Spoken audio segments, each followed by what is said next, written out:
All right, we're live. How's it going, everybody? We'll give it a few minutes here and let people kind of file in.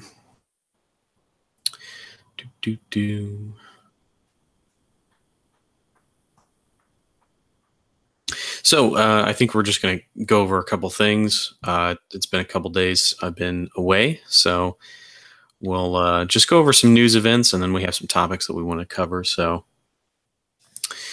joining me today is the infamous Sargon of Akkad. It's actually Forking Radio, but okay. No, what would you like to be addressed by so that people Forking Radio, but yeah. Forking Radio. All right. Any of your content you want to shill while we're here? Sure, I do a podcast. Goes by the same name, Forking Radio. You can find it by the channel, which is also called Forking Radio. There's two of them. One of them's like the backup, which I probably should rename to Forking Radio 2 or something else. And the other one's just called Forking Radio, and that one is more subs, and that's where the podcast is located. I gotcha. Well, send me the link when we're done, and I'll put it in the description so everyone can go check that out. All right. So, anyway, just a little news if anyone is curious. I had to move houses, so I've been away for a couple days, but I am in a great new spot, and hopefully things will improve. But as far as live stream schedules or anything like that, the only time I really have to stream is between 10 and 4 o'clock United States Central Time. So if you're interested in coming on the stream or watching it, those are probably going to be the times that I stream. And I don't think I'll be able to do anything on the weekend, but we'll see what happens. So news. Holy shit. It's been a pretty explosive couple of days. We got protests in Gaza, some stuff going on in Russia, sanctions against Iran, the first lady's in the hospital, a whole bunch of crazy things going on. How's it going, B-Dupes? Greetings from across the pond. Keep up the fine work. Thank you very much, man. It sounds like Shapiro. Are you actually Ben Shapiro? I'm not. Nor am I Jewish. Don't worry. No relation, right? No relation.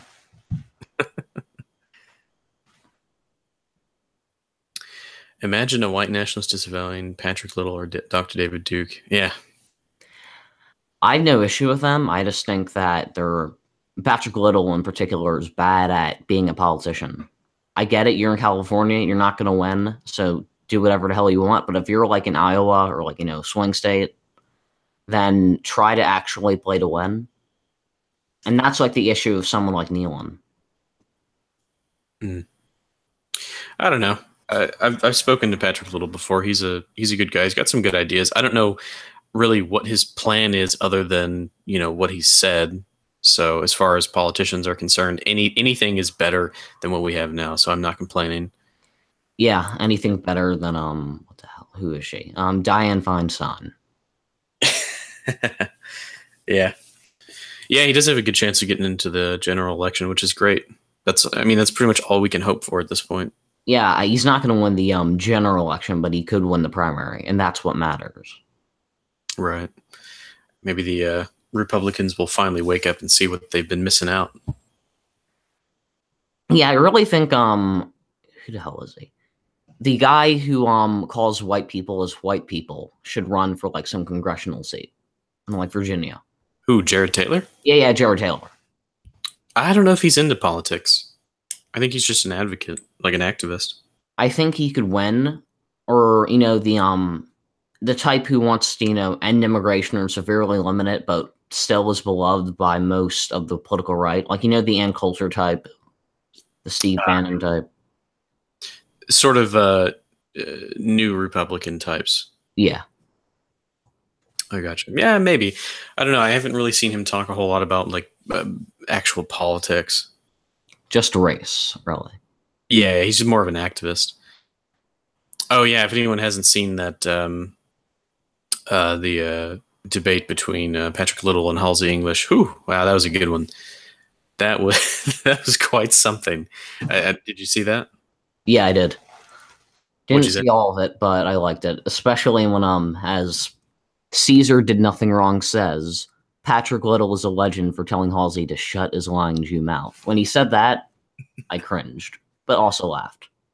Oh, it's funny.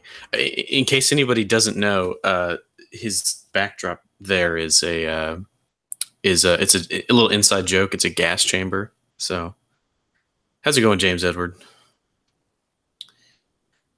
All right. Let's see here.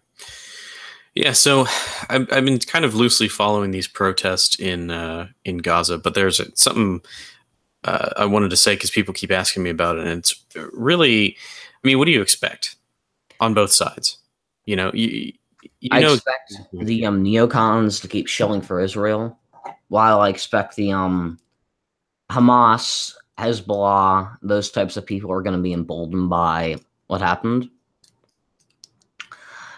I think Israel might be the location of a war very soon. I don't know what it's going to be fought over, but considering how Hezbollah won the election in Lebanon, we might see something happen in Lebanon. It might be in Syria. well, they did recently position a whole bunch of military equipment on the border to Syria. Yeah, why the hell does Israel keep bombing Syria? I think it's because, according to them, um, Syria is in support of Hezbollah, but They're housing. they also like to lie a lot. So they're just Yeah, going to demand more and more until they have no one who opposes them. essentially, yeah. And I mean, their whole goal is to take over that area anyway. Damascus, obviously, they'd like to take as much land as possible and maybe divide it up with Turkey. And they also want a weak bulkhead against Iran, which is why we've been in the sandbox for so long. But yeah, I mean, really, if you're a Palestinian, right, and you want to protest Israel, you should know what you're getting into already. Like, it's I can't feel bad for anybody involved. Like, yeah, it sucks, people died. Oh well, but they should know exactly what they're getting into. Like, it's their own damn fault. The entire world knows what goes on in these areas. So it's like when people, talk about, I see this a lot on Twitter, they're mourning the loss of these protesters or whatever. It's like, I can't really feel bad for them. It's their own damn fault. I mean, how do you not know what the IDF does to people? You know what I mean? Like, maybe they were, I could give you more for the children and everything who probably are a bit too innocent, but everyone else, yeah, you're right. They probably should have known what Israel was going to do. Like, they bombed the shit out of Syria, so they're pretty militarized, pretty aggressive, and they'd be willing to shoot 52 people if push comes to shove. not even if push comes to shove, they just do it on a daily basis anyway. That's the other thing, is I don't like to moralize the situation because, I don't really have any interest either way necessarily. So when people, when you have the Israel debate, a lot of people, especially people like Ryan Dawson, like to moralize what happens. Oh, it's a genocide. Oh, it's Israel breaking international law, things like this. Nah, I really don't care. I mean, everybody knows what's happening there anyway, and the protesters especially, they know what they're getting into. The best thing that we can hope for is that there's some improvement in the tension, like the tension level gets lowered a little bit, so there's not quite as much destruction and inflammation in the Middle East. But other than that, it's like, I don't know. I'm not really concerned about it. It's like how many Palestinian children have to get turned into like road paint by Merkava for the Palestinians to understand that protesting them is just going to end badly. It's like, I almost think that they're doing these protests just to receive media attention. Like, oh, feel sorry for us because we're being oppressed, that kind of thing. Or maybe they're well, no one really likes the Palestinians, not even the Arabs. Maybe they're looking for sympathy, but I also think it might be because they're just dumb. That might be enough of a reason. Yeah, I can see that. Yeah, they just keep doing it because they're like, Palestine, like Gaza is like the Chicago of the Middle East. Right. Well, I had a comment here. James Edward, yeah, I mean, I would agree with that for the most part. The only problem is that a lot of times when these groups are trying to elicit sympathy from me, that means they want resources. They want a place to live. They want to be, extradited from the country. They want to be protected. And that involves me wasting resources on them, which I just can't justify doing. So that's the main issue, is that I don't have an interest either way. What do you think of Cheesecake Factory employees ganging up on the new guy with the MAGA hat? Oh, I just saw that on Twitter a few minutes ago. I mean, it's an obvious double standard that applies. So, what are you going to do? You can spread it around in the media and say, "Look at this crazy double standard," and that's about all you can do. You can wave it around in the public, but most people will ignore it. So, yeah, it seems like if you're like looking for employment, or if you're like employed, companies have a very left-wing bias because it's in their interest. If Trump was, a neoliberal, they probably wouldn't mind someone wearing a MAGA hat, but he's not. He is for tariffs. He doesn't want, or at least he appears to not want, a massive wave of immigration and third world workers coming in, which are, you can, give wages for cheap. So it's not really in their economic interest to allow someone to support Trump and work at their company. Right. Well, I mean, like I said, I've talked about Trump before. A million miles better than anyone from the Democrat Party, believe me. And he's got his flaws, and we can talk about that. Yeah, he's flawed for sure, but imagine what, let's say, Charlottesville would be like if Hillary got elected. Yeah. It's got to take what we can. At this point in time, we kind of have to take what we can get. But hey, Moloch, how's it going, man? What's the story with the MAGA guy? Apparently, here, I just had it up here. Black Trump supporter harassed and threatened at a Cheesecake Factory for wearing a MAGA hat. Someone called him the N-word, apparently. Let's see here. The Cheesecake Factory is investigating an incident at one of its Miami locations after a black customer claims he was verbally attacked by staff over his Make America Great Again hat. Eugene Joseph? What the fuck kind of name is that? Eugene Joseph? He's a black man. Yeah, was reportedly dining with his girlfriend's family at the Dadeland Mall location of the restaurant on Mother's Day. The witness further claimed about a dozen of these employees circled his table, pointing fingers. I mean, yeah, it should be a wake-up call for a lot of people that this is what happens when you go out in public, brandishing symbols like that. So I hope more of these types of things happen so that they can get more media coverage. Because I know that this story is going to get ignored. It's on Fox News right now and the Daily Wire, but yeah, the big thing is, I think the big takeaway is that a lot of times it's better to hide your power level more than anything if you're just trying to get along in life. Yeah, Dick McBastard. Yeah, it's true. I mean, they could already do that anyway. All it takes is for people like us to call them out on it. Let's see here. Checking my news feed. More saber rattling with Iran. U.S. hits Iran central bank governor with sanctions. No surprise there. The Boy Scouts changed their name. Yeah, the Soy Scouts. That's what they're called now. We know what we need. If we have the Soy Scouts, we need the Goy Scouts. I prefer the term Iron Scouts personally. Kind of like the Iron Guard. Yeah. Cordranu, right? However the hell you say his name. Cordranu? Cornelia Cordranu. I think that's how you pronounce it. Yeah, I can never pronounce that correctly. He was also threatened physically by about a dozen employees circling him. Yep, that's in the article. Let's see. Reading through the chat here. James Edwards says, "What did you eat for breakfast this morning?" I had two over easy eggs with sauteed mushrooms and some baby peppers and little tomatoes thrown in. It was pretty good. The white man's breakfast. Not quite. I wish I had some bacon, but like I said, my I just moved, so my fridge is pretty empty. But it was so good.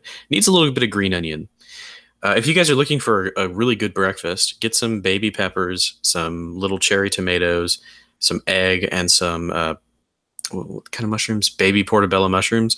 Chop it all up, throw it in a pan, saute it with a little bit of salt, a little bit of pepper. Oh, it's fantastic.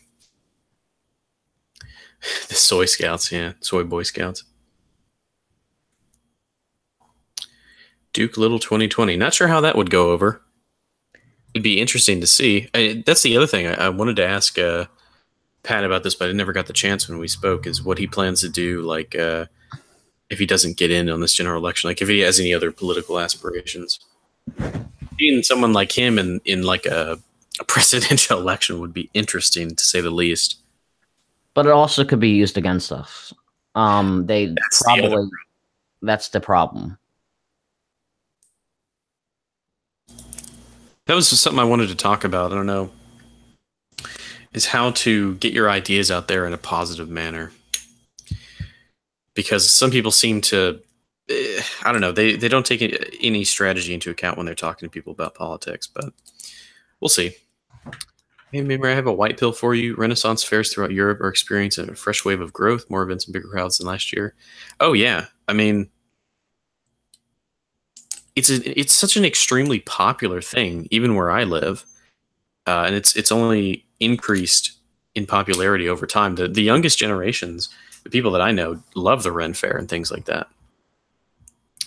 Patrick Little will be on Dr. Duke's radio show tomorrow. Oh, I'll have to tune in. That sounds interesting.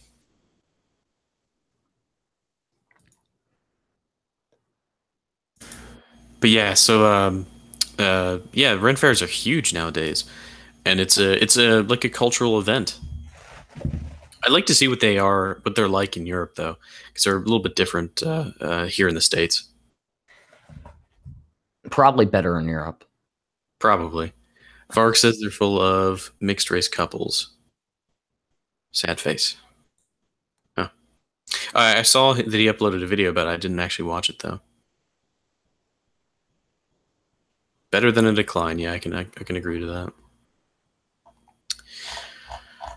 So, Mr. Fake Sargon, what did you want to talk about today? What are your topics? I know you had a couple. All right. Will Gen Z be Gen Zyklon or will it be Gen the hell? Paz? Gen Paz. And what are your thoughts? I think that it's kind of overhyped. Gen Z at most is going to be civic nationalism. I mean, when you go on Discord, the vast majority of people and like, you know, Discords that I'm on are like between the ages of I'd say 16 and 25. So around that time frame of Gen Z, but Gen Z as a whole is not going to be red pilled. The whites probably. I mean, I saw a poll from the Hispanic Heritage Foundation, which gave white males, they voted for the Donald 85%, to Clinton's 15%. And while I know Donald, yeah, he's a civic nationalist, that's assuming 10% of those people who voted for Trump are ethno-nationalists. That's 8.5% of Gen Z white males are ethno-nationalist. Well, I would tend to agree, although I'd be a little bit more optimistic, if anything, because we are seeing a shift towards the right. Obviously, you look at some of the recent young person polls, and they're shifting towards voting Republican rather than Democrat. And it's a huge number as well. It's like a 60-point shift or something ridiculous like that. But that in and of itself is a good sign, I think. So the major takeaway, I would say, is that people are they're being pushed more and more to the right. And I think that's a good way. Hey, I think you're echoing, by the way. Oh, I am. Mm-hmm. But anyway, I think that any shift to the right is a good shift for the most part. We're going to have to take what we can get, obviously. But yeah, even if they are civic nationalists, if they're even slightly right wing, if they're even slightly reactionary to leftist policy, I think that'd be fine. We can work with that. The only thing that we couldn't work with is if this trend of radical leftism continued, then we would be screwed. But I think we should be optimistic about the next generations. Yeah, as generations become in Europe and America experience less and less homogeneity, that will red pill a lot of people. Yeah, like I said, they're reactionary. Yeah, I think that the Asians are actually going to become more and more red pilled, specifically Asian males, and the main reason for that is like education and affirmative action. If you are the most high performing out of any race besides maybe Ashkenazi Jews, and you have a lower chance of getting in than the same person with the same grade who happens to be black or, Hispanic or whatever, then you're going to get pretty pissed about that. And you might, become red pilled on affirmative action, which makes you go down the rabbit hole into like black crime, then IQ statistics, and you get the idea. Yeah. By the way, if you're not talking, can you mute yourself? Getting some nasty feedback there. Thanks. Caesar, Asians are already red pilled. Not necessarily. I've met plenty who aren't. Plenty who are stuck in leftist indoctrination town because they don't realize what's actually going on here, unless they were submitted to Western Marxist brainwashing. Yeah, I mean, that's essentially it. But even in the face of evidence like this whole college quota thing, many of them don't actually understand it. There are plenty, at least if we're talking about America, there are plenty overseas, Asian-wise, that are pretty red-pilled, especially the ones who have to, especially the ones in China who have to deal with all the Muslims over there. Holy shit. They know what's going on. And they are very ethnocentric, but I don't know if they're completely red-pilled in the way that we think of it. Yes, Nate, it's a different kind of awakening. It sort of suits their interests, but they're still missing out on a lot of things.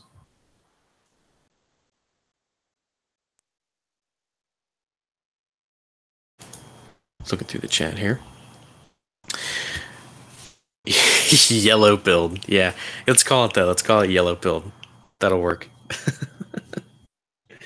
I like that. But as far as, yeah, so final thoughts on Gen Z. I think it's going to be different than the previous ones. Obviously, if any of this data is correct and it keeps up, it's going to be different. They're going to be reactionary towards the left, and they're going to spin more and more right wing. And I think that we can at least work with that more than anything. So, any other topics? Let me think. Can't really think of anything else off the top of my head. Yes, Nain, they still do vote disproportionately for the left, but it's not quite as high as the other groups. So it's still pretty bad. Don't get me wrong, and I still don't want them here, but it's not quite as bad as other groups. So I guess we can take California. Yeah, they can take California. I don't want it. 80, is it 80%? I thought it was like 60-40 or 70-30, somewhere around there. It was I think 70-30, while amongst Gen Z for Asian males, it's 55% for the GOP, 46% for the Dems. Yeah, that's about right. All the kids who are growing up right now under Trump, I think they're going to see the light, but like I said, it's just something that we have to be hopeful about. So I'd say long term, it's even worse. I mean, it's still bad. Don't get me wrong, but we kind of got to take what we can get. Your demographic maps, you'd like to see it. I do. Yeah, I do have a whole bunch of demographic maps. If you haven't seen the Ethnostate video that I did, I compiled as much data as I could find. How about a common sense pill? Just saying. Yeah, I could agree with that. A lot of people say, "Oh, it's the common sense fallacy." Oh, when you say something's common sense, what does that mean? But a lot of things we talk about are common sense. It's just think about it for half a second. If common sense is not considered common sense or considered hateful, then what is common sense? Like, Gotcha. common sense is popular opinion, not factual. Hey, Snane, check your Discord DMs. Thanks for the map, by the way. Let's take a look at this. 2016 election by race and sex. Clinton. Oh, yeah, I've seen this.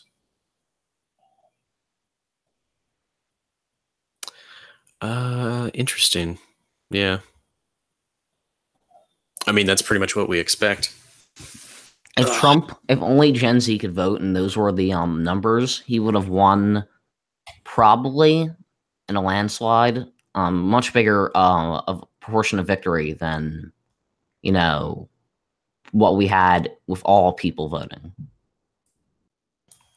Well, that's like they said he would take Illinois, but for some reason he'd lose Florida. Right. Well, this is my big issue with democracy. Like, I could tolerate democracy if there were more strict requirements in place, like there used to be, and then we would end up with something much more akin to our desires rather than the desires of others. So, if we're going to have a democracy, then there needs to be strict requirements. You just bring back the idea of hierarchy. That's all we really need. What's going on, Snane? How you doing? How you doing, Moomer? Welcome back. Yeah. It feels like it's been a year, but it's only been like 2 days.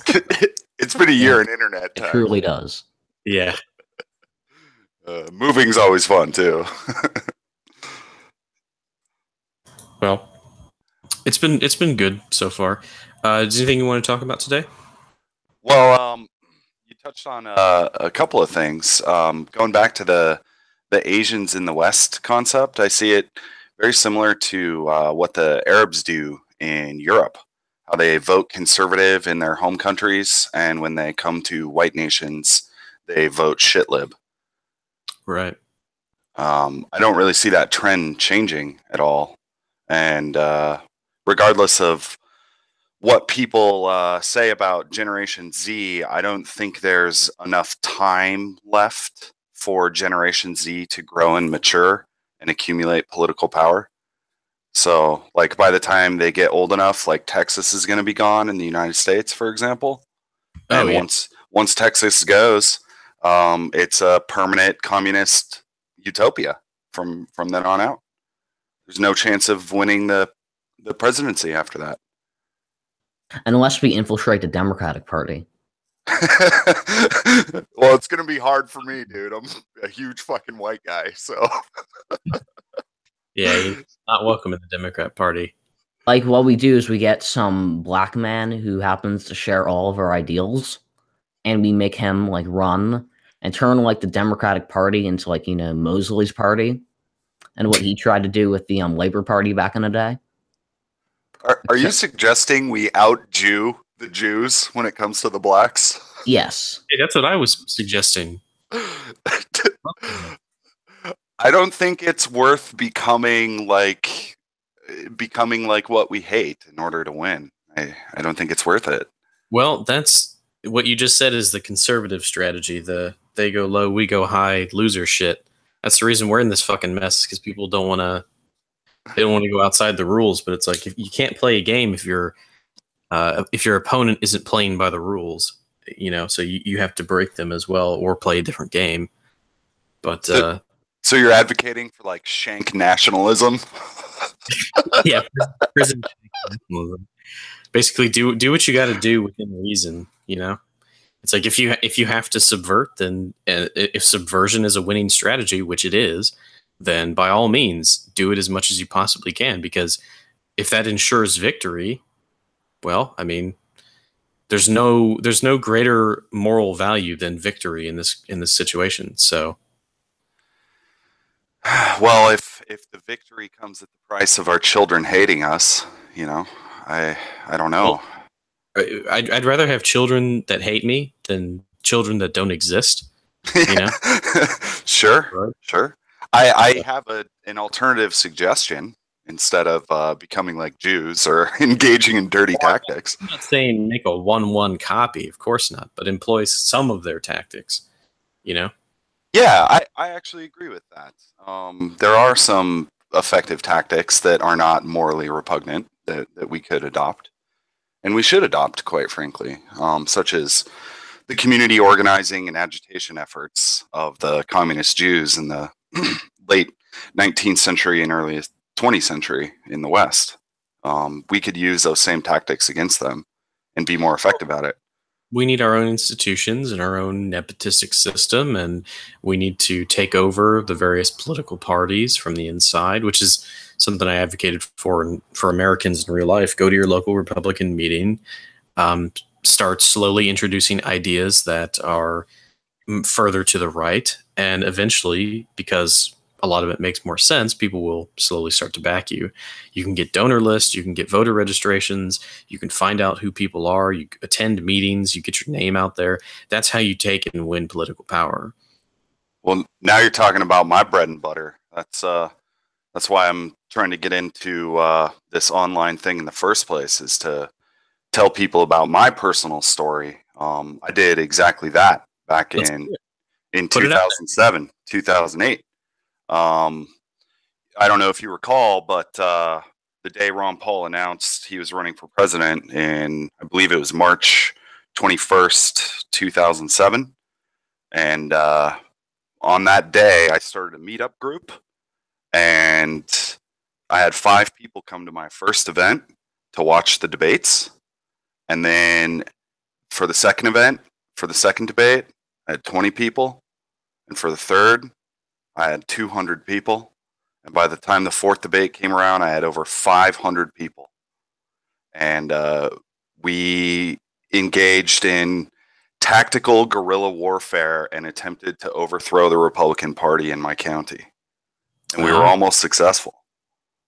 Well, that's pretty much what we have to do. And, if you're in an area where you don't know if there's a whole lot of people like you, you're going to have to start that movement yourself for the most part, which is, I think, pretty much what you did, which is good. That's what I would advocate people to do. Doing it the siege way, going down the street and shooting your mailman, probably, not the best way of doing that. As much as, I don't think going full Charles Manson is going to solve anything. What about full Ted Kaczynski? Yeah, I don't see that working, to be honest. In fact, I think that just gives more fuel to the opposition. Yeah. Incredibly wealthy pro-white individuals haven't fabricated an equivalent to YouTube yet. Yeah, it's coming. Well, the thing you have to understand about YouTube is that, hey, Glaucon Khan, how you doing, man? YouTube runs at a loss because the amount of networking equipment that they have to have, the amount of infrastructure they have to have in order to run YouTube like it is just massive. It's almost impossible for anybody else to set up a system like that. And there is PewTube, there is BitChute. The problem with BitChute is that it's based off of torrenting. So on YouTube, if I want to watch a video, just click on the video and then it plays. On BitChute, I have to download it and go through all this hassle. So it's not a problem for me because I don't really care. If I want to watch a video, I'm going to find out a way to watch it. But for most average people, they're not going to want to do something like that. So in order to compete with YouTube, you have to match their platform, which is easy, on-demand access, free accounts, free uploads as much as you want, with some limitations. Thousands of content producers that produce high-level content, advertisements, things like that. Yeah, it takes way too much effort to compete one-to-one with YouTube. Now, obviously, the more YouTube fucks up and they're trying to fix it, the more you're going to see competitors. But if you're expecting someone to get real big like YouTube, it's just not going to happen. I don't think anyone is willing to take on that risk as far as business is concerned to do that. So I think the better solution there is to use the state as a tool in order to protect dissident voices on the internet, in particular YouTube, because it is a huge monopoly. I understand what you're saying, and I see the logic in it. However, I do not use logical reasoning when it comes to the shit libs. And what you're saying about a competitor with YouTube, I would look at Twitch and the gaming streams, and they are a profitable company. So much so that Amazon bought them, you know. But Twitch is a whole other beast, though. It's not a video repository necessarily. It's a live streaming service. People go to Twitch not necessarily to watch videos, but to watch people play, to watch long streams of people playing games and doing IRL stuff now and things like that. And Twitch has even more censorship. They have like agents looking at your Twitter feed, and if you say a bad word, they will take down your Twitch channel without telling you. So Twitch is even worse. Well, I think. Oh, sorry. Go ahead. I'm just gonna point out that kind of gives you a point when it comes to your shank nationalism. Anytime an institution accumulates wealth and power and influence, it becomes it gets a target on its back, and the infiltration and subversion and co-opting of those institutions like Google or Twitch or Amazon or anything like that, that it's like almost inevitable that they become this shit lib, anti-white, communist fucking platform. Yeah, I think it has a lot to do with the current climate of culture and politics as well, you know, because out of the Industrial Revolution and out of the Gilded Age and the post-World War era in the United States, we created a corporate culture that was very plastic and very fake, who all they do is follow trends. That's it, in order to make money. See, I don't think we created that. If we're talking about we white Westerners, I don't think that's a product of us. Oh, no. I don't mean we as in our in-group. I mean we as in a group of people in the nation with no distinction. A lot of it was pushed artificially. A lot of it was Marxist, but... Well, I mean, you know, it speaks back to what you were talking about with, you know, that concept of they go low, we go high, you know, or we fight with one arm tied behind our back, that kind of shit. Like, yeah, because it's more honorable or whatever the fuck. Right. Like, our honor allows us to be more easily betrayed and taken advantage of. So I don't really know a way around that. And it does bring me back to something that I wanted to point out. Like how Generation Z, yeah, they're red-pilled, you know, not all, but the majority. But it's almost too late, you know. A little bit of a white pill when it comes to that is I see an unprecedented level of white flight occurring, where especially in the United States, like right now, we're at like peak boomer retirement, and they are leaving their diversity hellholes and fleeing to overwhelmingly majority white states. Are you familiar with this? I'm familiar with this, yeah. And that's basically what happens. I mean, I lived through the major urbanite white flight here in this city back in the mid-'90s. I got to see it firsthand. Well, so did you follow? Like, are you still there? Or okay. No, at the well, this was 25 years ago or whatever. But sure. No, we didn't follow, and we stayed there where we were. And I talked about this in another video. I was surrounded on both sides. You go left down the street, you're in the black ghetto. You go right down the street, you're in the Mexican ghetto. And they would come into our neighborhood and fight each other. Yeah, it's horrifying, man. How could like a family or like little old white men and little old white ladies, how could they even tolerate being around that? You know, it only makes sense that they would leave. Well, it's easy to ignore. And that's the big issue with modern life, is that things are easy to ignore. You can stay in your little house and you can buy your little groceries from the little store down the street. things have been easy for people to ignore for a long time. But now with the advent of the internet, a lot of people, I mean, you can instantly access all the bad things that happen on the earth every day at any time that you want. So it's much easier to spread propaganda, and it's also easier to find out about what's really going on in the world. Well, I don't know, man. I fully expect, I guess I'm too black-pilled maybe, but I fully expect Texas to fall, Arizona, New Mexico, the whole southern border states, they're all compromised. All the coastal states at this point, pretty much. Well, here's the thing, and this is a position I've maintained for some time because I think it's true. They're as bad as things get, and things will have to get worse before they get better. Most certainly, things are going to get much worse because people are going to have to see the problems that are going on. But either we win this ideological conflict and things are okay, or things get to the point where society breaks down because it's all unsustainable, the economy collapses, all of that, and we can potentially, very likely, rise from the ashes and build something of our own. Perhaps that would be a good alternative.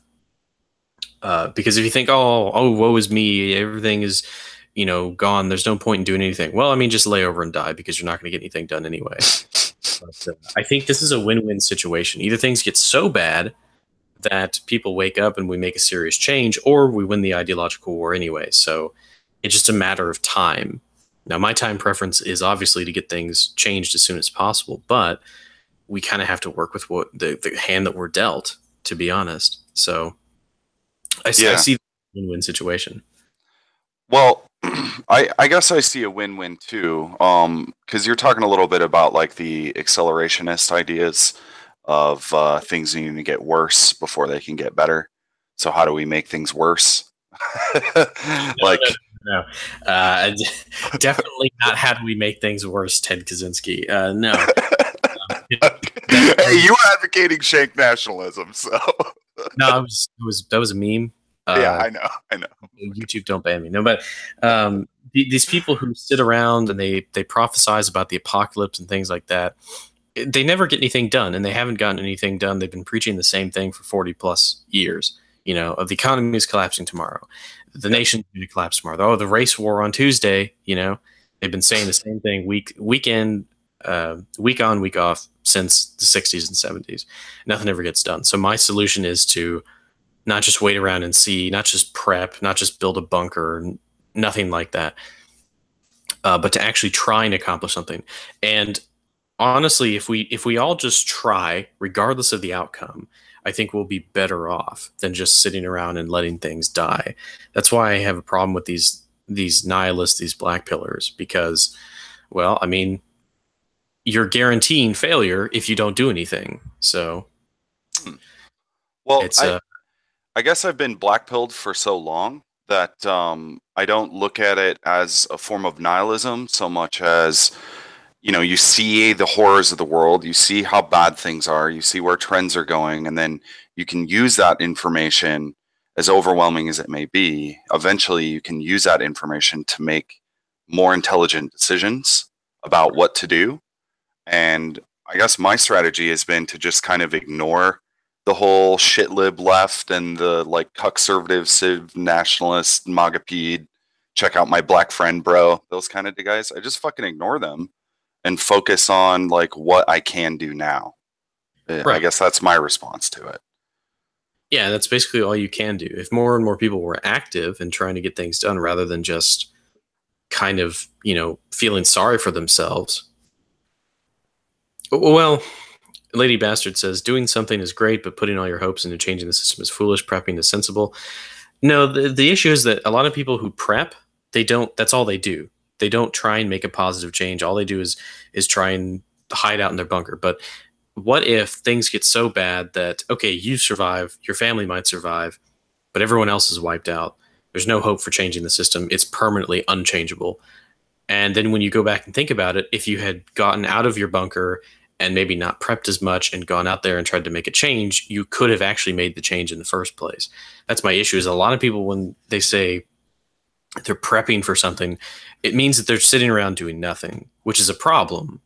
Now, it's fine if you want to garner some skills for a potential uprising or whatever you want to call it, civil war or whatever. That's fine, but don't let it consume you to the point where that's all you're preparing for. Because what if it never happens? What if it never comes? So, Well, something I've been thinking about and talking about a lot is various figureheads in the white nationalist, alt-right, dissident right, whatever you want to call it, how few of them are actually running for office, which I think is what is required. Not that that could even fix the system. I think it's FUBAR, you know, and yeah, the whole system is fucked. But it just like Patrick Little, I love what he's doing because he's getting his ideas out there. He's making himself public. yeah, He's doing a smoke signal to everybody else who's afraid to go out and talk like this. That hey, it's okay if you do this. Look, I'm doing it. That's what we need is brave people like that to go out there and start running for office. yeah, Showing that this is possible. You're not crazy.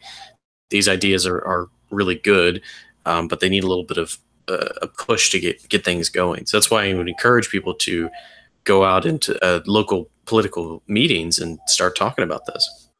I totally agree. Even if you're the only one in the room that makes sense, I guess. I still think it's important to at least confront all the people who still think America is actually America. You know, I do think that is critical.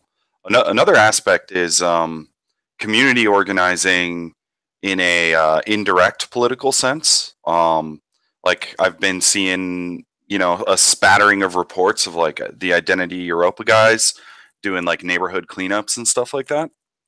And I think activities like organizing, you know, eat outs at public parks, barbecues, Flash mobs and stuff like they did in the Swiss Alps. I mean, that's yeah, fantastic. yeah, This is yeah. the problem. I love that stuff. Yeah, this is the problem with people like Varg. Is like, okay, sure, he's got a nice family and he's got survival skills and all that, but what is he really doing? He's sitting there waiting for shit to hit the fan, and he thinks that it's not going to affect him because he's out in the countryside somewhere. No, no, no. If things get so bad that all the major politicians and all the major cities are run by foreigners, they're going to come crashing down on him just like everybody else. And I'm not trying to change the system necessarily, but I'm doing the best I can to hopefully avoid a very terrible future. And sitting around and doing nothing, I just can't agree with that. So, Well, it sounds like you're getting to the point where it's a possibility for you to run for local office. Sorry, say again. I was reading shit here. It sounds like you're getting to a point in your life where it's going to be possible for you to run for local office. Yeah, I'm going to. I need to get my finances in order. I need to get a little bit older. I need to finish reading some things. Oh, these arguments. I've heard these arguments for a long time. Which ones? The checklist of things you got to do before you run for office. Oh, I mean, I literally don't meet the requirements because I'm not old enough. So, well, it depends on what position. Okay, if you're 18 years old, you right now can go find out what precinct and district you're in, as well as the county and the however your local government's structured. You know, sometimes there's municipalities, etc. So there's different rules.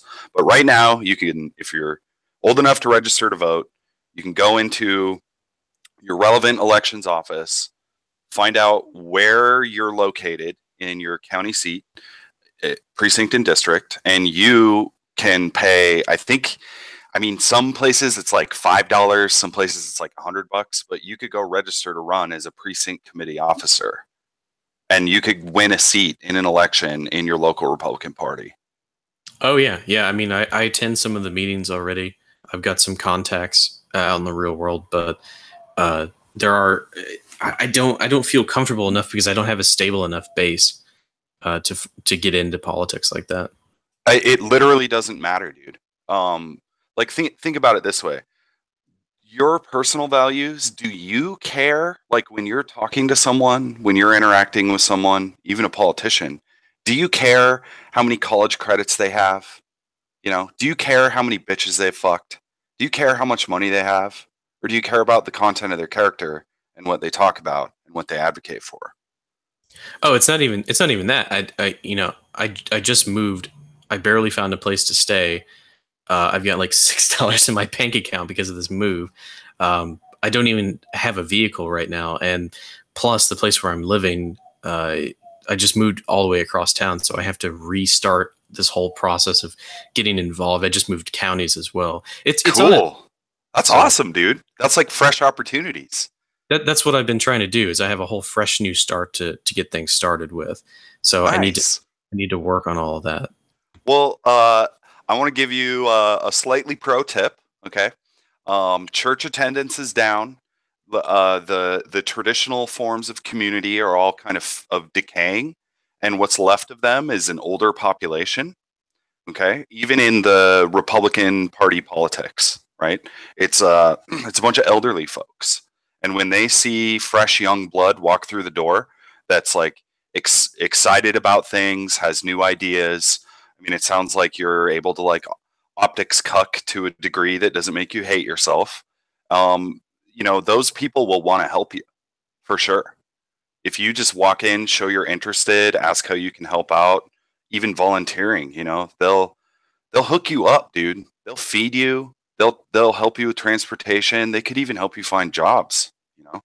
It's like it literally is like a community, and they don't have young people.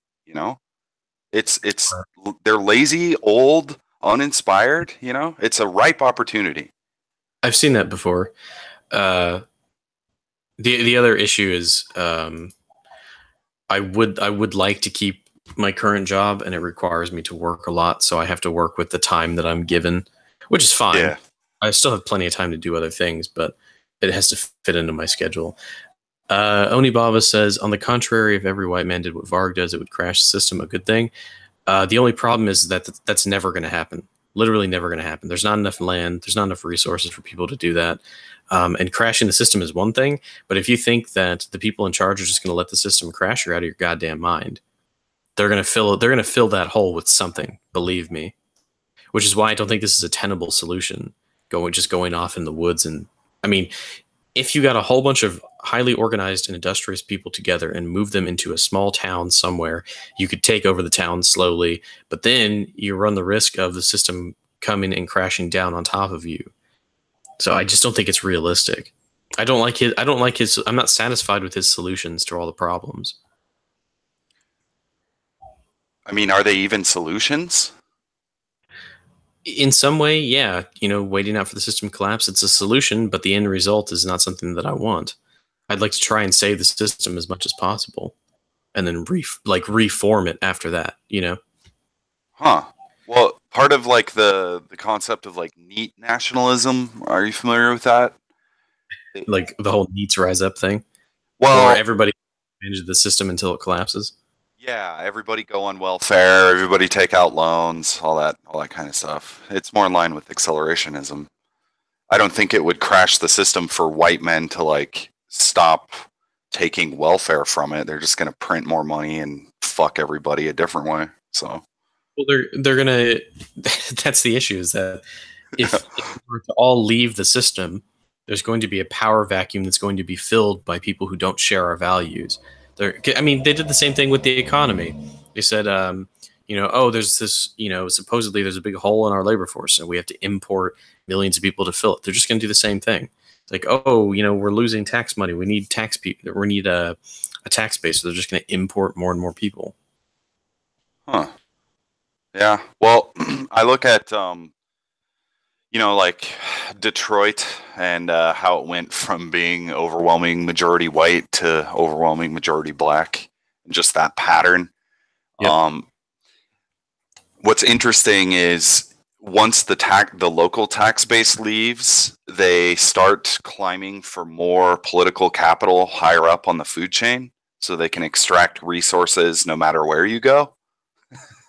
Yeah, and the other thing is, like, if everyone disengages from the political process, it's going to be taken over by people who are willing to get in there and take it over, by people who have I can't. I have some brain fog right now. People who are go-getters, people who want to get things done, people who have an agenda, the SJW types. They want to get in power, and if there's a vacuum that you've created, they're going to get in there and they're going to take over that control. Like, some people think that the system's just going to go away. No, it's going to be propped up as long as possible, and they're going to try and fuck you as hard as they can. It's only going to get worse. So you might as well at least try and change the system from within. Do you think it's possible to try to change the system from within, but also to withdraw from it, like to stop paying into it? What do you mean? Well, At least stop paying taxes. I don't know. I don't know if, like, I am aware that if you advocate for people to stop paying taxes, that's a felony, and you can serve serious time for doing that. That's why I'm not advocating that. What I would suggest is you can change culture and still keep the political system alive. All you have to do is have children, raise them properly, don't buy anything, don't support the corporate structure, let them fail. Try and be as self-sufficient as possible, form a local community, and you can do all of that and still run for politics. It's all possible. Just stop supporting some aspects of the system that can be let go. If you understand what I mean. Yeah, I do. I see it. Part of my, I guess, my personal strategy has been to minimize the amount of fiat cuckbucks that I have to use. You know, right? And I've been increasing the amount of barter I engage in, as well as growing my own fruits and vegetables, mining cryptocurrency, and creating things. You know. Yeah, you got to start your own community, because the politics is downstream from culture. So if you can get in with the culture, you can change the politics. So it's a multifaceted war that we're fighting here. There's so many different little things that we can all be doing as a part of it. And then just taking yourself and removing yourself from society isn't really going to make that much of a change. So, well, what do you think about like propaganda campaigns targeting the white boomers and like trying to advocate for more of them to flee their culturally diverse regions and come home to the whites? Do you think that would be effective? It might be. So a lot of these people I wouldn't necessarily want, but I'm always in favor of propaganda campaigns. Like the whole "it's okay to be white" thing was fantastic. That's a great example. I mean, it caused so much ass pain. So, and now the T-posing. Yeah, now the T-posing. Yeah, T-posing is now it's basically 2 Sieg Heils in one, so it's double the white power. Yeah, fuck yes, it is. So, yeah, things like that. That's one thing you can do to change culture. So, like, if I make a whole bunch of propaganda posters and spread them around town, at the same time, I can have my family, and at the same time, again, I can be running for politics, and at the same time as all of that, I can make YouTube videos. You don't have to just do one thing. T-pose nationalism.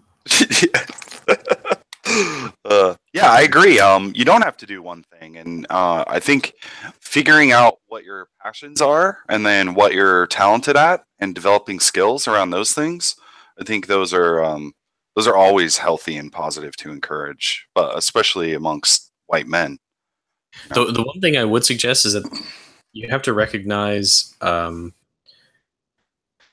like a minimum amount of things that you should do. Like if you're capable of producing content on YouTube, if you're capable of talking to people, doing live streams like I'm doing, I think you have a duty to get into real life activism. Like, you can't just stay behind the screen forever if you're good at this, right? So there's some people who are good at like media production and graphic art and things like that. That's fine. I wouldn't expect you to go into politics. But for everyone who is like a figurehead on YouTube, I feel as if we all have a duty to go out there in the real world and do real political things, right? Like if you're a leader in your industry of some kind, stick to that. Try and make a change there. If you're, like I said, a graphic artist, try and work with that. But if you're a media figurehead, if you're out there on the public space, I think you pretty much should go out there and try and get into the political system as much as possible.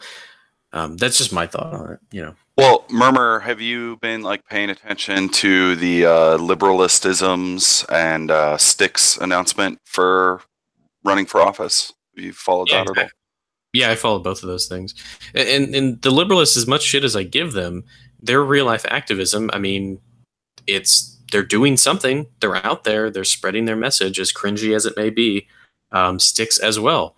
I encourage everyone to try and run for a position in office somehow. Do something. At least get out there and do something. Don't just sit around and do nothing. Well, you know what's funny about both those instances, Sticks and Sargon, the two different people, two different, I guess, positions on the political spectrum. But I had this like weird assumption in my head that their audience and their friendship circles were large enough that they would have people who are familiar with the mechanics of political activism. And I just haven't seen that manifest through their actions. And Sticks even had to like drop out from officially running due to campaign finance laws. I think he's looking to get back into it, but yeah. Only as a write-in candidate. Right, which is why there's like a minimum amount of prep that you have to do before you get into this, of course. But for Sticks in particular, if you run as a write-in candidate, there's no chance for you to actually debate your opponent on the Jewish-owned TV stations. So, YouTube, Sargon, yeah, which is why the internet is a good platform for doing debates and shit like that. Even if. You just go around town and you create flyers, say, hey, we're going to have an open forum debate. Maybe get a protest license or whatever permit for that day, and just have you and the other guy stand there and then, on the sidewalk having a discussion. People can just walk up and watch, things like that. Yeah. But I don't know, man. I see, it's almost like I'm trying to learn from the failings of Sargon and the failings of Sticks to enter into the political scene, because something that I see changing, hopefully this year, hopefully within the next few years, is political activism, door-to-door campaigns, stump speeches, etc., where it's all live streamed, like live streaming the political process. And sorry, go ahead. I said just that would be really interesting. Yeah, I think it would create more opportunities for shit stirring. Kind of like, it reminds me a little bit of Milo during his college tour days. Just the mere fact that there's a physical event happening is what creates the opportunities for all these conflicts and memes to be generated. Yeah, that's why I think that IRL stuff is really important. If you're prepared for it, go out and do it. Get out there and spread propaganda. Even when I say like you should do IRL stuff, that doesn't mean like, you have to get up on a soapbox and start preaching about this or that. Just go and talk to people. Like, so many NEETs they literally don't talk to people on a daily basis. Like, just get out there and talk to somebody, strike up a conversation and talk about something, change somebody's mind on, like, one person's mind a day on something simple, like the economy or politics or something. And if a whole bunch of people were doing that throughout a city, there would be a ripple effect. So, are you familiar with Frame Games Radio? Yeah, I've spoken to him a few times. Okay, cool. He's been talking about like, dedicate yourself to like red pilling one person a month. Well, I like that idea. It's a good idea, yeah. And I know for some people it might be kind of hard because they lack social skills, but it's at least a goal. At least you can have a goal. Like, if you don't have any ideals, what's the point of any of this? Be idealistic. Have like a goal in mind. Do something. Yeah, it's just, how do you inspire young men in their late teens, 20s, and even 30s now. A lot of them are socially isolated, like you were saying. And it seems like it takes a rare set of circumstances to get them to leave the house. Well, they need a leader, and a lot of them have been motivated by, I'm going to use this term loosely, leaders on the internet. Like, use that term very loosely. But yeah, they've been inspired by YouTube personalities to go out there and do stuff in real life. But really, you just have to have someone who can motivate them. And to be a good motivator, you can't you can be harsh and you can be, strict on what you tell them, but you can't demean them. You can't be negative towards them. You just have to spur them into action. You have to be an idealist. That's what they need. Well, a lot of people in the West need, they need a goal. They need a vision for the future. So many people don't have a vision for the future that they want, that they strive for. So what I'm hearing you say is that it takes a Chad to motivate the NEETs. Yeah, I mean, if you're using the broad definition of Chad, someone who's not a socially awkward retard, if that's Chad, then yeah. I mean, at this point, isn't it? Yeah, it pretty much is. Holy cow. It's crazy to see how fast things have changed just since the rollover of the millennium, since 9/11. Like, holy fuck, dude. Yeah. It's 9/11 is a whole different world. Yeah. I don't know. I like the idea of quote unquote internet leadership, but it seems like the competition for people's attention and like the ego that gets involved, like Sargon's letter to the Sargon's letter to the alt-right. Did you see that, dude? I saw that.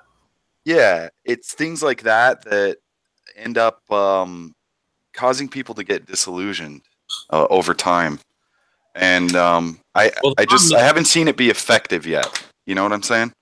Oh, it's been very effective in spreading the message. It just hasn't been very effective in getting people out there in real life to do things, because a lot of it, internet subculture, is all about sitting around and doing nothing, which is fine. It's a start. Start with changing people's minds, then motivate them to make a change. The problem is that people don't seem to realize what other people's intentions are.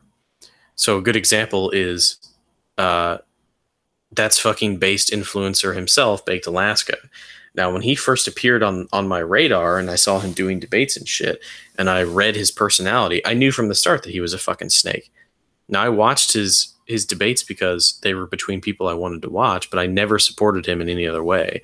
And a lot of people got sucked into his little sphere of influence, thinking he was, God's gift to the earth for the most part, because he was an influencer or whatever the fuck. But then he drags the whole internet scene into like months and months of stupid, pointless fucking drama that just wastes our time, right?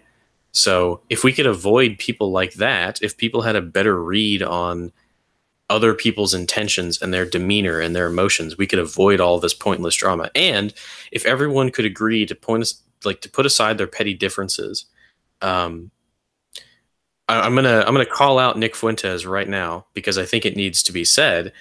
He causes a lot of unnecessary drama when he talks about religion, and it's completely pointless to do things like that. You're just causing drama for the sake of it, as far as I'm concerned. It's so pointless. Like, if you want to get something done, don't cause a shitstorm. Stop following people who are drama whores. Stop getting involved in, these drama streams like the Kumite and the Ralph Report and all this other dumb shit. It's just a waste of time, honestly. Like, I don't care who's sleeping with who. The only thing I really care about is people's intentions. And if something comes out that they said, oh, well, I'm really trying to do this or that, that's fine. But it's like, oh, this guy, he used to smoke weed 10 years ago. Let's fucking kick him out of the movement. I don't care about that shit. It's so stupid. Well, I mean, it sounds like you're touching on the purity spiral aspect of things. That's a part of it. Yeah, if you want to say it in broad, like a broad term, the whole purity spiral thing. It's like if you're, I think my only base requirement for wanting to talk to someone is if they're pro-white. That's about it. I don't care what religion they are. I I don't even really care, you know, what their stance on politics are as long as they're not communist. If they're pro-white, then I want to talk to them and see what ideas they have. But so many people are like, oh, well, if you're not, 102% Anglo, then you're not allowed in my movement. That kind of dumb shit. That is pretty dumb shit. But you sound like a reasonable person, and you have a bit of pragmatism about things, and you're keeping your eye on the long-term goals. Sure. Something I want to take a controversial position here and defend Baked Alaska for a moment because you did bring him up. Okay, you're kicked. Get out. No. Hold on. I think you would actually appreciate this. Okay, Baked Alaska. When you became aware of him, that was already he was already in the Punished Alaska phase of things. He'd already been banned off nearly every platform, including. I found out about him when he was still with Milo. Okay. Well, okay, cool. So you're aware of this then. Baked Alaska rose to prominence during the Trump campaign because he would go out and in real life live stream political events and activities. That's how I read his personality because I heard and saw what he was talking about in public, and it was the most milquetoast, like he's basically a Twitch thought. Like he just wants to make money off the movie. He doesn't actually believe any of that shit. And it come to find out, yeah, he doesn't actually believe any of that shit. He's just taking people's shekels and running, which is exactly what I predicted. Hold on. In many ways, he was taking your advice, which is to be a little bit low-key fash, and he was interacting with normies at these political events in a low-key fash kind of way. And that did, in my opinion, he did do some great work during those times. And it's not like I don't even think he had like the super chat thing going on or anything. He was just going out there and doing it, He's always had donations turned on. That's the thing. Like I can tolerate it because he hosted good debates between people I wanted to see. That's about it. Yeah. But that's all I wanted to focus on, like all the drama shit show, that was all just bad. That was terrible. But the core of the concept of going out there and interacting with the public and live streaming the public events, he was a little bit of a trailblazer in that sense, and there were some legitimate reasons to be interested in that. Oh yeah, I wouldn't deny that. It's just I didn't like his character, and then it come to find out that he's just money whore. So I just don't like fake people. Right. And to touch on the Fuentes thing, I mean, he doesn't strike me as like a money grubber or a fake person. He seems practical and realistic about those sorts of things. I actually like his content because I want to hear what he has to say on politics. The only problem I have is that when he brings up religion, he causes unnecessary drama that doesn't need to be said. I mean, is that ever avoidable though? In the dissident right, dude, I've never found like a cohesive, people are always like pushing each other's buttons, Sure, yeah, and banter is one thing, but having a position where you're dividing up people on what I would consider arbitrary means at this point, unless you're putting your religion before your in group. I mean, or if your religion is your in group. So I want a united movement that isn't divided by stupid drama like this. So that kind of thing, like there are certain people that I will exclude based on the fact that if they are included in the movement, it's not going to go anywhere. That's fine. That's one thing. That's just basic vetting. But on the other hand, stirring up shit for the sake of it or not being strategic about how you interact with people is a whole other thing. I agree. I guess I'm curious about your thoughts about redemption when it comes to that sort of thing. Is there, for the people that you would want to cut out, I mean, I'm just using my imagination. I don't want to name names for you, but the people that you would want to cut out, do you see a way for them to come back into the fold? Oh, absolutely. Yeah. I would encourage, it's not so much cutting them out as in, what's the excommunicating them. No.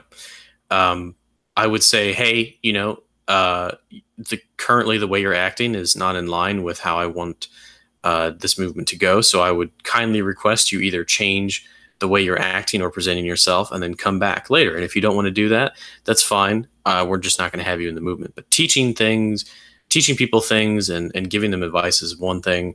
If people are stubborn and don't want to change, that's a whole other thing. They can go off and do their own thing. So to use a sports metaphor here, it sounds like you want them off the field and on the bench. Yeah, until or they at learn. least on the sideline. Yeah, I want them back in the locker room studying the plays, essentially. But have you ever found that approach effective, where you tell people, you need to get your shit together and figure shit out? Like, I usually find that they react emotionally to that, and it escalates things. Oh no, because I'm very successful when it comes to interpersonal relationships. Yeah. So when it comes to talking one-on-one with someone, especially in a teaching environment, if you frame it correctly, anybody can be taught anything and have their opinions changed. You just have to frame it in a specific way. So, well, I guess what I'm thinking of is I think Cantwell is a great example of this. He's kind of already been sidelined. His popularity isn't what it used to be. That's his own goddamn fault.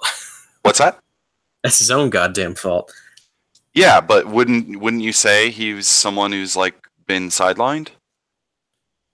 Yeah, but I think a lot of his actions make me question his intentions and who he is. And I wouldn't want to be associated with him necessarily until he has a better image. Now I can respect the guy for his views, but when you're openly speaking to the media, and did you see the interview he did with, I think it was Vice, where they were like in his room? Like, dude, what the fuck are you doing? Are you kidding me? Like, that's like a fucking Fed interview. Like, you don't do that. You don't, if people have this preconceived idea that you're a crazy, white nationalist type, and then you bring them into your hotel room and show off, all the guns you got stuffed in your pants. It's like, yeah, you just shot yourself on the foot. So you don't do that. That's not strategic. That's not intelligent. First of all, you don't talk to the media if you don't have to, but right. I guess I don't see a path of redemption for him. It seems like everyone's just marginalized him already, and anyone who's interacted with him lately, the only one that I saw give him fair treatment, give him a fair shot was JF. Everybody else, I mean, the last time he was on stream before JF was on the Baked Alaska stream. Did you see that, dude? That's fucking brutal. Like, well, I mean, just bad. Dick McBastard says Cantwell sidelined himself. He's kind of a fucking spurg, and then he attention whores to the mainstream media. So yeah, he did it to himself, and he ruined his own image. So I'm trying to tell people to avoid situations like that and be strategic in their actions and frame the way that they interact with other people in a specific way so that they can avoid that, because that's not good for anybody involved. It's good for the media. It's good for our opposition. It definitely is good for them. That is for sure. It gives them something to point to. Yeah. And then he talks a whole lot about politics and things like that. And then I don't know if this is true, please correct me if I'm wrong, but wasn't he arrested for like public intoxication or something like that and thrown in the drunk tank? Yeah, that was just a few weeks ago. Yeah. And it's like, okay, you're already in trouble with the law. You already have a bad rap and name out there for yourself.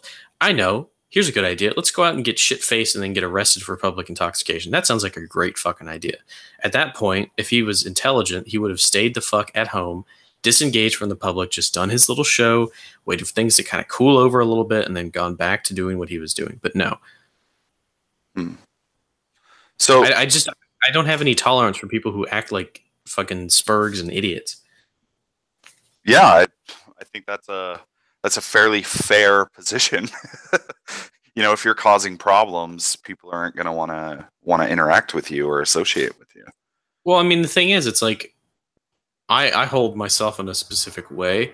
I act in a certain way that's in accordance to my values. I don't act like a degenerate. I don't do drugs. I haven't had anything to drink in a while. I'm not going out there and getting shit faced and, getting arrested, anything like that. So it's like, if you're going to talk about like traditionalism and acting a certain way, but then on the same time, you're not doing those things, do you really believe in that position? I have to question someone's intentions. Well, let me ask you about that for a minute here. When you talk about like living clean and living a moral life, do you see on that path, is there a form of like male camaraderie, male bonding, male socializing? Like what I see is people living that sort of trad life is they end up going down the road of isolation rather than community. That's the issue, because they think they know what traditionalism is when they really don't. They think it's, a 1950s housewife and being straight edge. It's like, that's not what it's about. I think it's about, dissonant right artwork and YouTube videos and people talking about it and things like that. They have this image in their head that just isn't the truth, and they end up isolating themselves because of it. So what do you see for like the next decade or so? Is there going to be like a rise of male social activities beyond like decentralized gaming on the internet? It's hard to tell. I think a lot of people are so unsatisfied with the way they're living now that they're probably going to return to a traditional lifestyle of some kind. I think it's like the problem fixes itself. Liberals have less kids. Eventually they get replaced by conservatives who have more kids. People are essentially removing themselves from the gene pool. So it fixes itself. Eventually the cycle is going to repeat and we're going to shift back towards traditional values. That's just how it is. And hopefully we can contain that enough. Hopefully we can guide it appropriately so that it stays on that course a little bit longer. I mean, I share your hope. What the 2016 election taught me is that white men are easy to fool because they believed in things that were never going to happen. Do you really think the wall's going to get built? Do you really think Donald Trump's pro-white? Is he even pro-West at this point? It seems like he's okay with allowing for our populations in Western countries to be replaced. Like, is he doing anything to help the South Africans? They're even asking for help, and we could easily help. I don't know. Well, man. the issue, there was a cult of personality around him. People got this caricature of who he really was or what he believed in their heads, and then they were disappointed when he didn't meet those standards. So a lot of people are idealistic, but they're idealistic in the wrong way. They put too much faith in a person or a single idea. They don't see the whole picture all of the time. Yeah, that kind of makes sense. It's almost like as if they can believe these things, if they can use their imagination to like live in fantasy land, then that gives them a reason to not go out and do something. It's like a form of being lazy. That's pretty much what it is, because if you can put all of your faith in Trump that he's going to get all this stuff done, then you can just continue to be a degenerate and not get anything done. And a lot of people seem, they seem to put him on a pedestal. And then when he didn't meet up to those expectations, it's like, yeah, obviously he wasn't going to. You just have to look at who he is as a person and how he conducts himself. And the best thing you can do is have hope that things change, and then at the same time use that hope to inspire action, that you will actually go out there and do something. That's the problem with nihilism, is it doesn't inspire you to act in any specific way, at least not to my experience. Well, so you be idealistic in some regards. Yeah. To speak to that nihilism point for a minute, I don't see nihilism or moral relativism or whatever you want to call it, I don't see it as like a permanent state of mind. I see it as like a phase that people go through. It's something that I've witnessed a lot of people who got quote unquote red pilled. They get into like this nihilistic state is like a response to it, almost like a state of shock. I have a story for that too. Go ahead. Oh, I would love to hear your story. So I've kind of touched on this before, but I have been involved in this sort of alternative political scene for a long time in some regards. It hasn't always been explicitly in the same way that I'm doing it now, but I always knew that something was wrong. I couldn't exactly put my finger on it until like a couple of years ago. And did you see the last video I put out? Yes, I did. Okay, do you know where that comes from? Where does that come from? Well, I linked it in the description, but you fucking plebs never read the goddamn description. Okay, all right. It's the community. Read my goddamn descriptions. Jesus, there's context in the descriptions that I can't put in the title. Anyway, that was a video made years ago by a person by the name of Nobody TM, and he's got a website. He makes pretty good music, and he does videos of that. And I watched these videos years ago, and you get so far down the rabbit hole that yes, you do fall into a slight depression and nihilism and things like that. And I did that. I was there. When I was in college, it was some of the lowest points in my life, right? When I knew that all of these issues were wrong, so many issues were wrong with the world, and I saw all of these issues, right? And I felt like there's nothing I could do to stop it, right? And it's almost like you get hopeless for so long that eventually it strengthens you to the point where you can get past that and become an idealist. You know, you see all the problems that's wrong. You go from nihilist to idealist in a matter of years, right? So that's how I was. I've always known that there were problems, but it wasn't until recently that I rediscovered strength in that. But was there a catalyzing event that started a chain reaction for you? Not really, because it's been a slow buildup for a decade or two. Sure. What about when you first became politically aware? Like, what tuned you into that feeling that something was wrong? Anything in particular? It's because I grew up during the Bush years, and obviously something fucking wrong with that. You know, I remember the pre 9/11 and the post 9/11 world, and when I look back at those two time periods, it's like, what the fuck happened? You know, what happened to the people that I grew up with, the nation around me? So I knew that there was something wrong. Yeah. It's weird, man. It's like I look at normies very much like herd animals. You know, they just kind of they're video game NPCs. What's that? They're video game NPCs. That's great, scripted and everything. Yeah, I mean that's what it is, and you go up to them and they give you a quest, and then they're fucking NPCs. So, but I want to point out something that I've even seen a transition in the normies. Like, there's more time has gone on, especially since what you were talking about, the Bush years. I've seen normies have a more increasing sense of like herd fear. You know, like there's wolves on the edges of the forest line, that kind of thing. But they don't actually see it. They don't know what it is. They don't know what's wrong. They just kind of get this sense of like dread almost. Yeah. Have you noticed that? Yeah. Like I said, when I was talking about me, people know there's something wrong. They can't put a finger to it because they're not smart enough, or they've been lied to, or they think that they know what's wrong, but they really don't. So people know when things are going bad, and that's how the Overton window shifts, is that people start to realize it. But it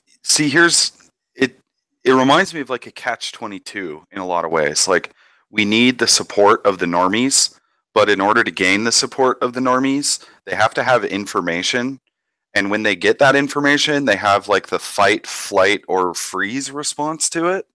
And then they become useless to us in helping us. let me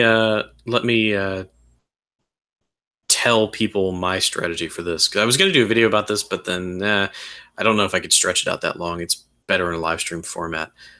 If you want to red pill people, and especially if you want to red pill people who are on the opposite side of the political spectrum from you, the number one thing you have to understand and make usage of is perception. Okay, politics is a frame game. That's why his that guy's name is Frame Games Radio. I think he was talking about relationships, but interpersonal interactions are all about frame and how you frame conversations and things like that. So in politics, all political discussions boil down to how a topic is framed. And in particular, how things are framed in a moral fashion. So if you look at how leftists argue, it's never about policy. It's never about facts. It's never about statistics or anything like that. Their entire frame is morality. Their system is morally superior to yours. You are a moral evil that trumps everything else. Doesn't matter if you have facts or anything else. You are morally inferior to them in their system. So if you want to talk to them about politics, what you have to do is you have to frame them as morally inferior to you. And it's very easy to do because you can actually use facts about the world to frame things morally. This is why I'm a big fan of objective moral value systems, because you can use facts to establish moral behaviors. So when you're talking to people about politics, just frame it in a way. You don't necessarily have to even trap them or try and gotcha them. Just frame it so that your opinions on politics are morally superior to theirs. So a good example is the whole ethno-state thing. It's like, you ask them, hey, do Black Americans have the right to have their own communities, their own Black judges, their own Black police officers? Do they have a right to be autonomous and be ruled by themselves? And if the leftist says no, well, obviously you can figure out how to frame that, right? That they're the actual, Democrats are the real racists, that type of thing. If they say yes, then they agree with you. So you get your point across. And that all boils down to framing it in a way that your system or your ideas are morally superior. So. I really like that. I would push back against you on your idea about it being too short to make a video. I think making a video would be good. A simple, basic, direct, like how-to tutorial of that tactic, I think would be very effective. The thing is, I just like to talk about it in an open forum, because when I do a video, I try and structure it. So, yeah, that's fine too. I guess format, because I can just sit here and just undo the nozzle and just talk, not have to edit audio and like cut out, oh, I didn't like the way I said that, and cut it and then restructure. I can just talk. People can listen. I can talk to people live like you and bounce ideas off of it. Yeah, it is the rise of this live streaming thing has been a pretty strong breath of fresh air. There's been so much good content that's come from it. I only see it increasing in popularity. So I think you're on the money as far as that's concerned. It's one step. When people say, "Oh, well, you're a YouTube personality. You're just a fake nerd. Get off the internet. Neat, haha." It's like, no, this is one part of a multi-step solution. It's like you can do both IRL activism and online activism. It's not like, it's not that hard to do both. Yeah, well, hopefully, we can demonstrate its effectiveness over time, and with bringing Patrick Little back up, even Paul Nealon to a certain degree, there's some very real wins that are happening, even if it's not translating into political capital at this moment. I don't know. I guess I saw the whole 2016 election and all the memes and all the crazy shit that went down. I saw a lot of like social chaos, and it seemed to only translate into political capital for the federal election. And it really hasn't had an impact in changing the systems that are being used to destroy us. So, what do you think about translating social chaos into political capital? It's definitely an effective strategy. I mean, it's like when you bring up like this whole cheesecake MAGA hat thing. It's a good way to shift people's opinion. It's like, wow, look at how the Democrats are acting towards black people. You know, it's also using subversion to your advantage as well. You know. Huh. Yeah, I agree. I think there's going to come a point very soon where something like that's going to happen, and the person who becomes like the hero in the story is going to run for office and win. Yeah. Do you see something like that going down here soon? Hopefully. Hopefully, yeah. I can see something like that happening. There's one more question that Lady Bastard asked that we'll go over here before I turn the stream off, and that's I'd like to know your thoughts on whether beauty can save the world, and to translate that into something less cringy, how powerful do you think aesthetical art and music can be in invoking people's nostalgia for traditionalism and identity? Any thoughts on the aesthetic and politics? Oh yes, absolutely. This question reminds me of Sir Roger Scruton and his documentary and his writing and thoughts on beauty. I think that even though, you know, he comes from the hard religious right, that his concepts and ideas about beauty and the power that beauty has is well worth considering and well worth our time and attention. Cultivating beauty, I think, is one of the highest forms of like our white race, our Western civilizations. Be it our architecture, our art, our social gatherings, our plays, things of that nature. I think that there could be a revitalization of that, and you know, I've seen a growing rise.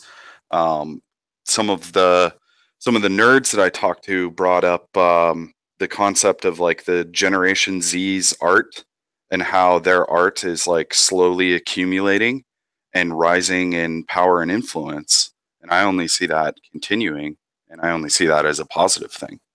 So, yeah, well, my initial thoughts are humans are emotional creatures by default, primarily. In order to tap into that market, you have to appeal to their emotions in some aspects, and art and the aesthetic is one of the ways to tap into people's emotions and inspire them. So it's certainly a possibility to use artwork as a way of inspiring people towards action, you know, using beauty. Because as far as I know, we could define standards of objective beauty and things like that, but if you can tap into that, I think your message can inspire people. So, absolutely. Are you familiar with Sir Roger Scruton? I want to say I've heard the name, but other than that, I'm not sure. Okay. Well, a few months ago, Red Ice did a video about this topic, beauty and right-wing art, and the rise of like fash wave and the whole like neon aesthetic that's been going around. And in that video that they did, they played clips from Sir Roger Scruton's documentary, Why Beauty Matters, and I highly recommend it. It's an hour long. It was produced in like the early '90s. It's available free online, and if you're interested in that topic, it's an amazing experience to watch that. You know, it's almost like just a final thought. It's almost as if Western art, the white aesthetic has been virtually removed from our consciousness as a whole. Like I don't see a whole lot of traditional artwork in that vein going around, like everything is paused now. It's all controlled by the left, and they just reject all of that stuff wholeheartedly. Well, So everyone, if you're interested in more about the death of culture, I'm pretty sure there's a video on my channel called "The Death of Culture." If you're curious about how this change occurred, how Western art and the aesthetic was removed from society, if you're curious about that, you can go check it out. Clockun Khan wants me to explain the last video. What does it mean, and how deep does the rabbit hole go? It goes down really deep, and I can't really explain it unless I wanted to go point by point, but that would defeat the whole purpose. It's meant to be thought provoking. You need to look at the images on screen and form your own opinion as to what it could possibly mean in that context. And if you would read the description, god damn it, you would know where you could find more of those. So the guy who made the videos, he had a YouTube channel where he was posting this stuff, but his channel got terminated many, many years ago. And so I've started rehosting some of the best works that he ever did, because I think his most viewed video only got like 5,000 or 6,000 views, you know? Wow. So there's a lot of people who don't know that these videos exist. And it's like, they're very thought provoking, interesting edits. I think the reason he got terminated off of YouTube is because he used some copyright stuff, and I probably won't upload those, but go to the website, nobodytm.com. He says, I can't handle the video, dude. It's like, all right, if you can't, that's real life. If you can't handle it, I mean, you need to reevaluate what you're doing. That's the reality of the situation. That's the other thing, is that people don't know that these things happen. People really do act like that. It's a tough watch, man. That's for sure. Unnecessary watch in my It's opinion, not tough for me because I've just been exposed to that stuff for years. So perhaps you have a thicker skin than some. Hey, are you planning on doing any other collabs with Cultured Thug? Yeah. Once I find a topic, or he finds a topic, yeah. Yeah, it's been weird, like watching him get showed off YouTube. Is I haven't seen him like show up on other streams or anything like that. You know, I'm curious why. He was just on Jolly Crocodile's channel. Okay. They did. Yeah, I mean, you had him on, but it seems like the bigger streams would have a good reason to talk to him. You know. I think JF said that he was going to try and get in contact with him, but their schedules don't really line up, so no surprise there. Well, hopefully one day. Yeah, maybe one day. We'll see. It'd be interesting between him and JF.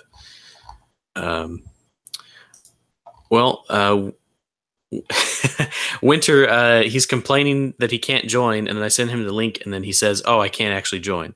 Like, make up your mind, man. Come on. Either you want to be on and you can be on, or don't bitch and moan about it. But we'll have him on sometime. I'd like to talk to him about ecology at some point. Yeah, that'd be cool. Yeah. Anything else you want to touch on before we leave? No, I'm glad to have you back. I'm glad there was no crises during your move, and I look forward to more content. So thanks for having me on, man. Yeah, and we'll see what happens. Oh, we got a breaking news, breaking comment from Grizzly Saxon.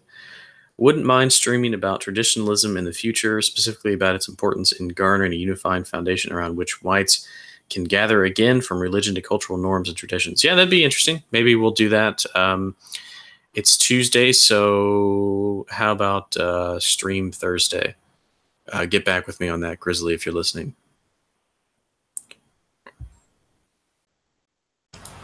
Just checking the chat here. Yeah, so, okay, before we go, as far as the live stream description goes, if you weren't here in the beginning, I can only really stream between about 10 and 4 p.m. Central United States time. So if you're around there, I'll probably be online, and I'll probably only do 2 or 3 a week, and I can't do it on the weekends as of right now. So That's the current live streaming schedule. Anyway, with that being said, we're going to sign off for now. It's been a little under 2 hours. So thanks everybody for tuning in. I'll talk to you later.